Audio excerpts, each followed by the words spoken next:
ಇಂದು ಕಾಂಗ್ರೆಸ್ ವರಿಷ್ಠರನ್ನ ಭೇಟಿ ಮಾಡಲಿರುವ DK Shivakumar Mallikarjuna Kharge KC ವೇಣುಗೋಪಾಲ್ರನ್ನ ಭೇಟಿ ಮಾಡಲಿದ್ದಾರೆ. ಈ ವೇಳೆ ರಾಜ್ಯ ಕಾಂಗ್ರೆಸ್ ಆಂತರಿಕ ಕಚ್ಚಾಟದ ಬಗ್ಗೆ ಕೂಡ ಚರ್ಚೆಯನ್ನ ಮಾಡಲಿದ್ದಾರೆ. ಸರ್ಕಾರ ಪಕ್ಷದ ವರ್ಚಸ್ಸಿಗೆ ಧಕ್ಕೆ ತರುತ್ತಿರುವ ಆರೋಪ, ಕೆಲವರ ವಿರುದ್ಧ ದೂರನ್ನ ನೀಡಿದ್ದಾರೆ ಡಿಸಿಎಂ ಡಿಕೆಶಿ. ಇದೇ ವೇಳೆ ಸಂಪುಟ ಪುನರಚನೆ ಬಗ್ಗೆ ಡಿಮ್ಯಾಂಡ್ ಮಾಡುವ ಸಾಧ್ಯತೆ ಇದೆ.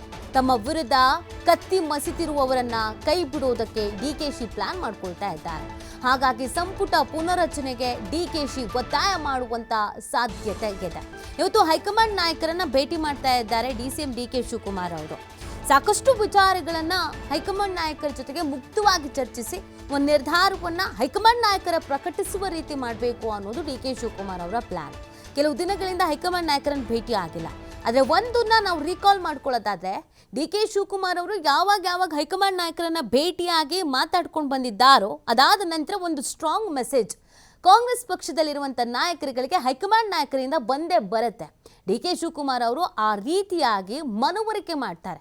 ಪಕ್ಷದಲ್ಲಿ ಏನು ಡ್ಯಾಮೇಜ್ ಆಗುತ್ತೆ, ಯಾರ್ಯಾರು ಏನೇನು ಸ್ಟೇಟ್ಮೆಂಟ್ ಕೊಡ್ತಾ ಇದ್ದಾರೆ, ಇದರಿಂದ ಆಗುವ ಬದಲಾವಣೆಗಳಿಗೇನು, ಎಫೆಕ್ಟ್ ಏನು, ಇದೆಲ್ಲದ್ರ ಬಗ್ಗೆ ಕೂಡ ಈಗ ಸಂಪುಟ ಪುನರಚನೆಯ ವಿಚಾರವನ್ನು ಡಿಕೆ ಶಿವಕುಮಾರ್ ಅವರು ಇಟ್ಕೊಂಡಿದ್ದಾರೆ. ಹೈಕಮಾಂಡ್ ನಾಯಕರ ಗಮನಕ್ಕೆ ಅದನ್ನು ತರಬೇಕು. ಯಾಕೆ ಅಂತ ಹೇಳಿದ್ರೆ, ಕೆಲವರು ಸಿಎಂ ಬಣದಲ್ಲಿ ಗುರುತಿಸ್ಕೊಳ್ತಾ ಇರೋರು ಹಾದಿಲಿ ಬೀದಿಲಿ ಎಲ್ಲಿ ಬೇಕೋ ಹೆಂಗೆ ಬೇಕೋ ಹಂಗೆ ಮಾತಾಡ್ತಾ ಇದ್ದಾರೆ.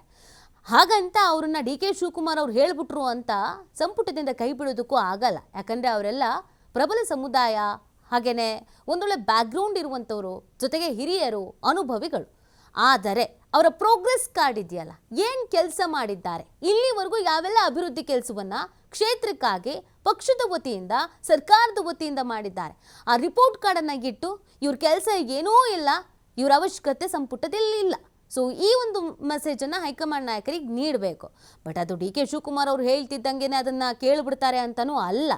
ಆದರೆ ಹೈಕಮಾಂಡ್ ನಾಯಕರ ಗಮನಕ್ಕೆ ತರಬೇಕು ಅನ್ನುವಂಥ ನಿಟ್ಟಿನಲ್ಲಿ ಡಿ ಕೆ ಶಿವಕುಮಾರ್ ಅವರು ಪ್ಲ್ಯಾನ್ ಮಾಡಿಕೊಂಡಿದ್ದಾರೆ. ಹಾಗೆಯೇ ಡಿ ಕೆ ಶಿವಕುಮಾರ್ ಅವರ ಇತ್ತೀಚಿನ ನಡೆಯನ್ನು ನೀವು ನೋಡ್ತಾ ಇರಬಹುದು. ಎಲ್ಲಿ ಬೇಕೋ ಅಲ್ಲಿ ಹೇಗೆ ಬೇಕೋ ಹಾಗೆ ಮಾತಾಡ್ತಾ ಇಲ್ಲ ಪಕ್ಷದ ಬಗ್ಗೆ.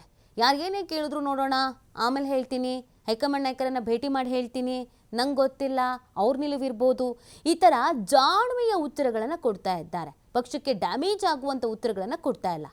ಈಗ ರಾಜಣ್ಣ ಅವರಿರ್ಬೋದು, ಸತೀಶ್ ಜಾರಕಿಹೊಳಿ ಇರ್ಬೋದು, ಅಥವಾ ಗೃಹ ಸಚಿವರು ಪರಮೇಶ್ವರ್ ಅವರು ಇರ್ಬೋದು, ಇವ್ರುಗಳು ಕೊಡುವಂಥ ಸ್ಟೇಟ್ಮೆಂಟ್ಗಳಿಗೆ ತಕ್ಕ ಉತ್ತರ ಕೊಡಬೇಕು ಅನ್ನುವಂಥ ಅರ್ಥದಲ್ಲಿ ಡಿ ಕೆ ಶಿವಕುಮಾರ್ ಅವರು ಏನಾದ್ರು ಉತ್ತರ ಕೊಟ್ಬಿಟ್ರೆ ಅದು ದೊಡ್ಡ ಸಮಸ್ಯೆ ಆಗುತ್ತೆ. ಆದರೆ ಡಿ ಕೆ ಶಿವಕುಮಾರ್ ಅವರು ಆ ಎಡವಟ್ಟುಗಳನ್ನು ಮಾಡ್ಕೊಳ್ತಾ ಇಲ್ಲ. ಯಾರ್ಯಾರು ಏನೇನು ಮಾತಾಡ್ತಾರೋ ಮಾತಾಡಿ ಅವರಿಗೆ ಸಂಕಷ್ಟವನ್ನು ತಂದಿಟ್ಕೊಳ್ತಾರೆ ಅನ್ನೋದು ತುಂಬ ಚೆನ್ನಾಗಿ ಗೊತ್ತಾಗಿದೆ. ಅದನ್ನೇ ಡಿ ಕೆ ಶಿವಕುಮಾರ್ ಅವರು ಹೈಕಮಾಂಡ್ ನಾಯಕರಿಗೂ ಕೂಡ ಹೇಳಿದ್ದಾರೆ. ನೋಡಿ, ನಾನು ಏನು ಮಾತಾಡ್ತಿಲ್ಲ, ಆದರೆ ಅವ್ರುಗಳು ಮಾತ್ರ ಮಾತಾಡಿ ಪಕ್ಷಕ್ಕೆ ಡ್ಯಾಮೇಜ್ ಮಾಡ್ತಾ ಇದ್ದಾರೆ ಅಂತ.